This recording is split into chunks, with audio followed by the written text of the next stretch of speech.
7 جگہ بسم اللہ پڑھنا ورنہ انسان کافر ہو جاتا ہے۔ خبردار، بسم اللہ الرحمن الرحیم۔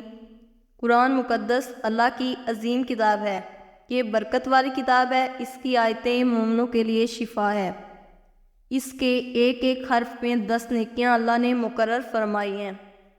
قرآن مقدس دنیا اور آخرت کی پریشانیوں کا علاج ہے۔ قرآن مقدس رحمتوں کا خزانہ ہے۔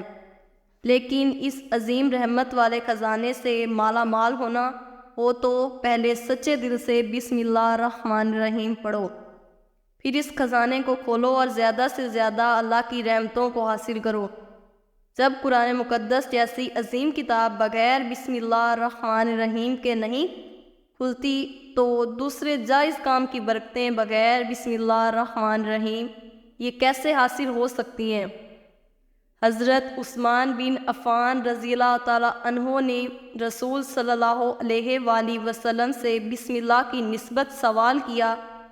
آپ صلی اللہ علیہ وآلہ وسلم نے فرمایا، یہ اللہ تعالیٰ کا نام ہے، اللہ تعالیٰ کے بڑے ناموں میں سے ہے، اور اس میں اس قدر نزدیکی ہے جیسے آنکھ کی سیاہی اور سفیدی میں۔ حضرت جابر رضی اللہ تعالیٰ عنہ فرماتے ہیں، جب یہ آیت بسم اللہ الرحمن الرحیم اتری، بادل مشرق کی طرف جٹ گئے، ہوائیں ساکن ہو گئیں، سمندر ٹھہر گیا، جانوروں نے کان لگا لیے، شیاطین پر آسمان سے شعلے گرے، اور پروردگار عالم نے اپنی عزت و جلال کی قسم کھا کر فرمایا کہ جس چیز پر میرا یہ نام لیا جائے گا اس میں ضرور برکت ہوگی۔ ابن مسعود رضی اللہ تعالیٰ عنہ فرماتے ہیں کہ جہنم کے 19 داروغوں سے جو بچنا چاہے وہ بسم اللہ الرحمن الرحیم پڑھیں۔ اس کے بھی 19 حروف ہیں، ہر حرف کے فرشتے سے بچاؤ بن جائے گا۔ اسے ابن عطیہ نے بیان کیا ہے، لیکن کچھ ایسی جگہ ہیں جہاں پر بسم اللہ الرحمن الرحیم پڑھنا حرام ہے، جائز ہی نہیں ہے۔ ہر انسان جہاں چاہتا ہے پڑھ لیتا ہے۔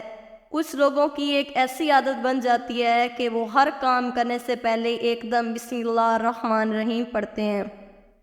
تو کچھ جگہ ایسی بھی ہیں جہاں پر بسم اللہ ہمیں نہیں پڑھنا چاہیے، جہاں پر بسم اللہ انسان اگر پڑھے گا تو وہ گناہ گار ہو جائے گا۔ بسم اللہ کا پڑھنا ایسی جگہ پر، ایسے مقامات پر جائز ہی نہیں ہے۔ اب آپ یہ سمجھ لیجئے کہ کون سے مقامات پر پھر بسم اللہ الرحمن الرحیم پڑھنا چاہیے، کن مقامات پر بسم اللہ نہیں پڑھنا چاہیے۔ ناظرین، آپ نے سنا ہوگا کہ ہر کام شروع کرنے سے پہلے بسم اللہ الرحمن الرحیم پڑھنا چاہیے، کیونکہ بسم اللہ الرحمن الرحیم کا معنی ہے کہ اللہ کے نام سے شروع جو بڑا مہربان نہایت رحم والا ہے۔ یعنی ہر کام کو جو شروع کر رہے ہیں اللہ کے نام سے شروع کر رہے ہیں تاکہ اللہ تعالی ہماری اس کام میں برکت عطا فرما دے۔ گویا کسی بھی ایسے کام کا آغاز جو جائز ہو تو اللہ کا نام لینا اور اس سے شروع کرنا انبیاء علیہ السلام کی سنت مبارک ہے۔ یوں اس کام میں برکت پیدا ہو جاتی ہے۔ جب نبی پاک حضرت محمد صلی اللہ علیہ وآلہ وسلم بھی کوئی کام کرتے تو اس کی ابتدا اللہ تعالیٰ کے بابرکت نام سے فرماتے۔ آپ صلی اللہ علیہ وآلہ وسلم نے مختلف فرمان راؤں کے نام خطوط لکھے تو ان کا آغاز بھی اللہ تعالیٰ کے نام ہی سے کیا۔ اس سے معلوم ہوتا ہے کہ بسم اللہ الرحمن الرحیم کس قدر اہمیت کا حامل ہے۔ رسول پاک صلی اللہ علیہ وآلہ وسلم کا ارشاد ہے کہ دروازہ بند کرتے ہوئے بسم اللہ پڑھو، چراغ گل کرتے ہوئے بسم اللہ پڑھو، برتن ڈھانپتے ہوئے بسم اللہ پڑھو، اور مشک کا منہ بند کرتے ہوئے بسم اللہ پڑھو۔ علامہ قرطبی نے لکھا ہے کہ کھانے پینے، ذبح کرنا، وضو کرنے، کشتی میں سوار ہونے، قرض پر ہر صحیح کام کرنے سے پہلے بسم اللہ پڑھنا مستحب ہے۔ بسم اللہ الرحمن الرحیم کے فضائل و فوائد۔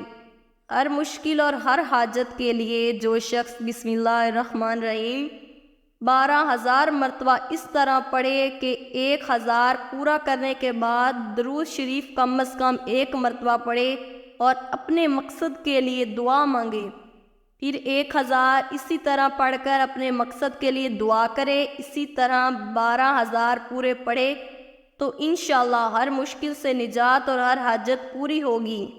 جو شخص بسم اللہ الرحمن الرحیم 600 مرتبہ لکھ کر اپنے پاس رکھے تو لوگوں کے دلوں میں اس کی عظمت و عزت ہوگی، کوئی اس سے بدسلوکی نہیں کر سکے گا۔ جو شخص محرم کی پہلی تاریخ کو 100 مرتبہ پوری بسم اللہ الرحمن الرحیم کاغذ پر لکھ کر اپنے پاس رکھے، ہر طرح کی آفات و مصائب سے محفوظ رہے گا۔ چوری اور شیطانی اثرات سے حفاظت، سونے سے پہلے 21 مرتبہ بسم اللہ الرحمن الرحیم پڑھیں تو چوری اور شیطانی اثرات سے اور اچانک موت سے محفوظ رہے گا۔ کسی ظالم کے سامنے 50 مرتبہ بسم اللہ الرحمن الرحیم پڑھ کر جانے سے اللہ تعالیٰ اس کو مغلوب کر کے اس کو غالب کر دیں گے۔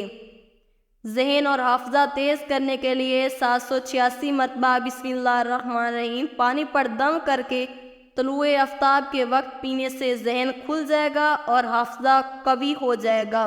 کھیتی کی حفاظت اور برکت کے لیے 101 مرتبہ بسم اللہ الرحمن الرحیم کاغذ پر لکھ کر کھیت میں مخصوص جگہ دفن کر دے تو کھیتی تمام آفات سے محفوظ رہے گی اور اس میں برکت ہوگی۔ جس عورت کے بچے زندہ نہ رہتے ہوں وہ بسم اللہ الرحمن الرحیم 61 مرتبہ پڑھ کر تعویذ بنا کر اپنے پاس رکھے تو بچے محفوظ رہیں گے۔ حکام سے حفاظت کے لیے بسم اللہ الرحمن الرحیم کسی کاغذ پر 500 مرتبہ لکھے اور اس پر 150 مرتبہ بسم اللہ پڑھے، پھر اس تعویذ کو اپنے پاس رکھے تو حکام مہربان ہو جائیں گے اور ظالم کے شر سے محفوظ رہے گا۔ درد سرد کے لیے 21 مرتبہ لکھ کر درد والے کے گلے میں یا سر پر باندھ دیں تو درد سر جاتا رہے گا۔ اگر کوئی شخص دنیا اور آخرت کے مصائب سے بچنا چاہے تو بسم اللہ الرحمن الرحیم کا کثرت سے ورد کرے۔ ہمارے نبی پاک صلی اللہ علیہ وآلہ وسلم ارشاد فرماتے ہیں کہ جو شخص بسم اللہ الرحمن الرحیم 1 مرتبہ پڑھے اللہ تعالیٰ اس کے نامہ اعمال میں 10,000 نیکیوں کا ثواب درج کرتے ہیں، 10,000 گناہ محو ہو جاتے ہیں۔ 21 مرتبہ بسم اللہ الرحمن الرحیم پڑھنے کے سبب چوری، آگ، ناگہانی موت اور ہر قسم کی آفت و بلا سے حفاظت نصیب ہوگی۔ 35 مرتبہ بسم اللہ الرحمن الرحیم لکھ کر گھر میں لٹکا دی جائے تو شیطان و جن اس گھر میں داخل نہ ہو سکیں گے۔ بر ضرورت اور مشکل کے لیے بعد نماز سنت فجر اگر کوئی شخص بسم اللہ الرحمن الرحیم 90 مرتبہ اول و آخر 11 مرتبہ درود شریف ہمیشہ ورد میں رکھے انشاءاللہ کوئی مشکل پیش نہ آئے گی۔ جب بھی کوئی ضرورت کے وقت پڑے گا ہر مقصد میں کامیابی اور مشکل آسان ہوگی۔ مالی پریشانی سے بچنے کے لیے اگر ہر نماز کے بعد سورۃ فاتحہ بسم اللہ الرحمن الرحیم سمیت 21 مرتبہ پابندی سے پڑھ لیا کریں تو آپ کبھی بھی مالی پریشانی سے دوچار نہیں ہوں گے۔ ایک مرتبہ ایک صحابی آ کر عرض کیا، یا رسول اللہ میں پریشان ہوں، ہمارے اونٹ کہیں کھو گئے ہیں۔ تو آپ صلی اللہ علیہ وآلہ وسلم نے ان کو یہ بتایا کہ اللہ پر بھروسہ کرو اور اللہ پر بھروسہ ہی اصل چیز ہے۔ یہ بولو کہ میں نے اللہ پر بھروسہ کر لیا، اللہ پاک کافی بہترین کارساز ہے۔ تو کچھ صحابہ کرام کہنے لگے، یا رسول صلی اللہ علیہ وآلہ وسلم ہمیں اللہ کی ذات پر بھروسہ ہے، کیا ہم اپنے اونٹوں کو ایسے ہی چھوڑ دیں؟ اگر ہماری قسمت میں ہوں گے تو ہمارے اونٹ واپس آ جائیں گے اور مقدر میں نہیں ہوں گے تو وہ چلے جائیں گے، ہمیں اللہ کی ذات پر بھروسہ ہے۔ تو آپ صلی اللہ علیہ وآلہ وسلم نے فرمایا کہ نہیں، پہلے اپنے اونٹ کو باندھو، پھر اللہ کی ذات پر یقین کرو، پھر اللہ کی ذات پر بھروسہ کرو، یعنی ہمارے ذمے کے جو کام ہیں وہ ہمارے اوپر کرنا لازم ہے۔ اسباب کا انکار کرنے والا جاہل ہوتا ہے، اسباب کا انسان انکار کر نہیں سکتا کہ نہیں ہم تو ہاتھ سے ہاتھ رکھ کر بیٹھ جائیں گے، اب اللہ کے لائے گا کیونکہ وہ رازق ہے، وہ ہمیں کھلائے۔ لیکن آپ اپنی محنت کیجئے، آپ اسباب اختیار کیجئے، پھر اللہ کی ذات پر چھوڑ دیجئے۔ آپ پہلے جائیے مزدوری پر، آپ کام پر جائیں، آپ کاروبار کریں، پھر اللہ کی ذات پر چھوڑ دیں کہ اے پروردگار عالم، اب ہمارا جو کام تھا ہم نے کر لیا، آگے تیری رضا ہے اور تیری رحمت کے ہم امیدوار ہیں۔ صرف ہمارے کمانے سے رزق تھوڑی ملتا ہے، آپ نے کمایا بس کما کے لے آئے۔ اس کے علاوہ آپ غور کیجئے کہ دانے کو زمین سے نکالا کس نے، اس کے بعد پھر اس کو گہیوں کی شکل میں، پھر وہ آٹے کی شکل میں بنا، پھر وہ روٹی بنتی ہے۔ ہم سمجھ رہے ہیں کہ یہ ہماری محنت سے ہو رہا ہے۔ ہم نے روٹی بنائی، روٹی بنا کے وہ گوشت یا سالن یا سبزی ہمارے سامنے آئی۔ اس کے بعد ہم نے جیسے اس کو بسم اللہ الرحمن الرحیم پڑھ کے کھایا تو اب ہماری حلق پر ایک فرشتہ بیٹھا ہوا ہے۔ وہ فرشتہ اللہ سے اجازت مانگ رہا ہے۔ حلق میں ہماری دو نالیاں ہوتی ہیں، ایک نالی ہوتی ہے جو سانس کی ہوتی ہے، ایک نالی وہ ہوتی ہے جس سے رزق اندر جاتا ہے، کھانا اندر جاتا ہے۔ تو یہ دو نالی بالکل برابر ہوتی ہیں اور دونوں کا ایک ہی چھید ہوتا ہے، لیکن پھر وہ اندر جا کر الگ ہو جاتی ہیں۔ اب آپ یہ سوچ کر دیکھیے کہ فرشتے یہاں پر بیٹھ کر اللہ سے پوچھتا ہے ہمارے ہر لقمے پہ کہ مولا اس لقمے کو زندگی کا سبب بناؤں یا موت کا باعث بنا دوں۔ اب اللہ تعالیٰ کی اگر مرضی ہوتی ہے تو وہ لقمہ زندگی کا سبب بن جاتا ہے، اور اگر اللہ کی مرضی نہیں ہوتی تو وہ لقمہ موت بن جاتا ہے۔ یعنی اگر وہ لقمہ بجائے خوراک والی نالی میں جانے کے اگر وہ سانس کی نالی میں چلا جائے تو پھر انسان ختم ہو جائے گا۔ اور آپ دیکھیں ہم نے اتنے سارے کام کیے لیکن فرشتہ یہاں پر بیٹھا ہوا ہے کہ اس نوالے کو، اس لقمے کو کہاں لے جانا ہے۔ تو یہ آپ نے اسباب اختیار کیے، یعنی اس اسباب اختیار کرنا کہتے ہیں، اور اللہ تبارک و تعالیٰ پر چھوڑ دیا تو نیک کام ہم شروع کر رہے ہیں، کھانا کھا رہے ہیں تو ہمیں بسم اللہ پڑھنے کی تاکید کی گئی ہے۔ لیکن بہت سارے لوگ ایسے ہوتے ہیں کہ کچھ حرام کام کرتے ہیں، جیسے مثال کے طور پر اگر کوئی انسان جوا کھیل رہا ہوتا ہے تو اس میں بسم اللہ کا پڑھنا حرام ہے۔ اللہ کے نام سے شروع، اللہ نے کب کہا تھا کہ آپ جوا کھیلو؟ اللہ نے کب کہا تھا آپ شراب بیچو؟ اللہ نے کب کہا تھا آپ جھوٹ فریب مکر کرو؟ ایک شخص نے بڑی عالیشان منزل بنوائی اور اس پر لکھا ھذا من فضل ربی، اور شیطان نیچے بیٹھا رو رہا ہے۔ تو لوگوں نے پوچھا تو کیوں رو رہا ہے؟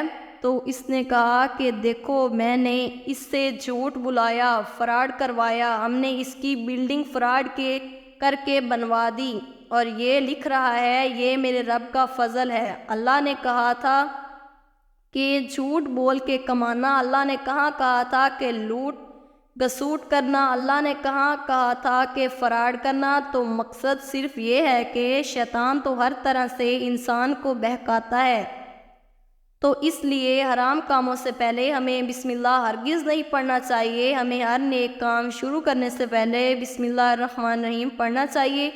ہمیں احتیاط رکھنا چاہیے کہ جب ہم باتھ روم کے اندر داخل ہو چکے ہوں، نہانے سے قبل بسم اللہ نہ پڑھیں، باتھ روم میں جانے سے پہلے ہم بسم اللہ الرحمن الرحیم پڑھیں، اور باتھ روم کے نکلنے کے بعد جب کپڑے پہنیں تو پھر بسم اللہ الرحمن الرحیم پڑھیں۔ اور کوئی انسان کاروبار کرتا ہے، اب اس نے جھوٹ بولا اور پھر اس کے بعد پیسے لیتے وقت بسم اللہ الرحمن الرحیم پڑھا، تو ایسی جگہوں پر جہاں پر حرام کام کوئی بندہ کرتا ہے تو وہاں پر بسم اللہ الرحمن الرحیم نہیں پڑھنا چاہیے، کیونکہ اللہ تبارک و تعالیٰ نے آپ کو دنیا میں چھوٹ دے رکھی ہے کہ جیسا کرو گے ویسا بھرو گے۔ اللہ سب کو دیکھ رہا ہے کون کیا کر رہا ہے، تو جو کچھ ہم کر رہے ہیں صحیح یا غلط، اس کے بعد پھر لوگ کہتے ہیں کہ یہ تو اللہ کی مرضی ہے، لیکن یاد رکھنا یہ اللہ کی مرضی نہیں، اللہ کی اجازت ہے، اللہ نے آپ کو اجازت دی ہوئی ہے، بس اللہ نے چھوٹ دی ہوئی ہے کہ کر لو۔ دنیا میں جیسا کرنا ہو اللہ ظالم کو ڈھیل دیتا ہے، لیکن جب پکڑتا ہے تو چھوڑتا نہیں ہے۔ اللہ کی پکڑ بڑی سخت ہے، تو دنیا میں اللہ دیکھ رہا ہے، یہ مرضی نہیں ہے اللہ کی کہ آپ گناہ کرو، لیکن اللہ نے بس اجازت دی ہوئی ہے کہ آپ کر لو۔ دیکھیں کتنا کرو گے، ایک دن آؤ گے میرے پاس، جب آؤ گے تب ہم فیصلہ کریں گے، مالک یوم الدین، انصاف کے دن کا حاکم تو اللہ ہے، اور ہمیں یہ سمجھنا چاہیے کہ کون سے کام ہمیں کب کرنا چاہیے، کب نہیں کرنا چاہیے۔ جو سنت رسول صلی اللہ علیہ وآلہ وسلم پر ہم عمل کریں گے تو اللہ تعالیٰ ہمیں کامیاب کر دے گا، دنیا میں بھی اور آخرت میں بھی انشاءاللہ۔ اللہ سے دعا ہے کہ ہمارا خاتمہ ایمان پر فرمائے، آمین۔ ناظرین، ویڈیو اچھی لگے تو ویڈیو کو لائک کریں، شیئر کریں، چینل کو سبسکرائب کریں، اور کمنٹ باکس میں اللہ تعالیٰ کے 99 ناموں میں سے ایک نام ضرور ٹائپ کریں۔ اگلی ویڈیو تک کے لیے اجازت دیجیے، اللہ حافظ۔